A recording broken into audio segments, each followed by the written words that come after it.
Why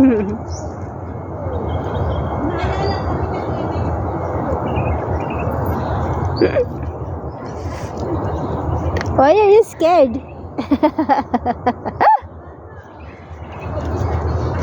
Look. Don't be scared.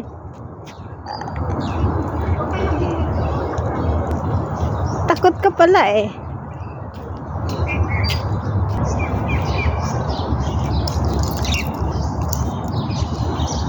Ang yabang niya, takot naman sa kapwa niya aso. Loko tong asong to.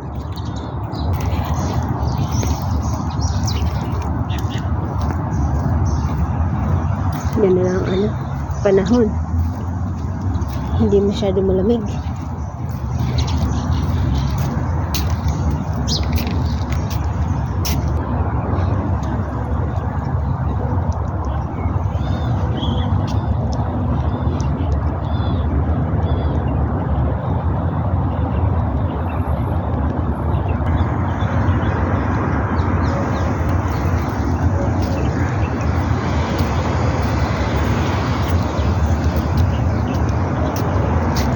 Ang ganda ng malunggay, oh. Kailan dam ito may-ari?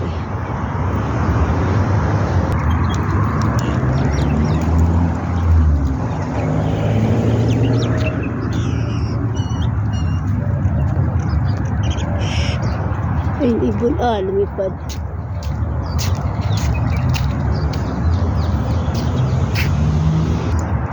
Doon may dalawa rin na aso.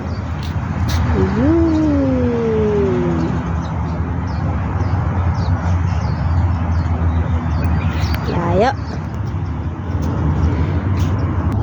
Pagkatapos namin maglakad diretso sa garden, naninilaw siya.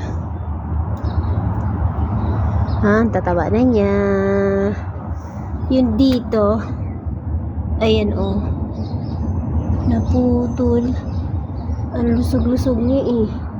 Pakita ko sa inyo yung naputol. Siguro ano ba yun? Ang lakas ng puwersa ng tubig. Tapos na sa kanya. Kaya yan, naputol siya.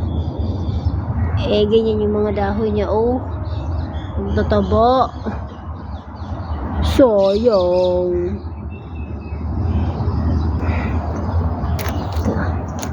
Laki na yung ampalaya ko. Ayun. Laki na ng ampalaya ko. Ito siya nilagay ko sa tubig. Ang taba-taba pa naman niya. Tapos naputol.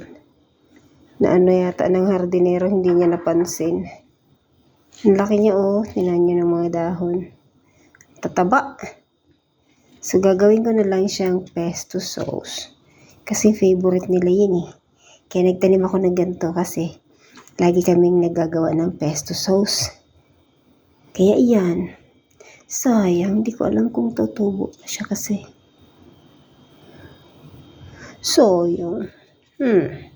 Salamat po sa panonood. Have a blessed Wednesday.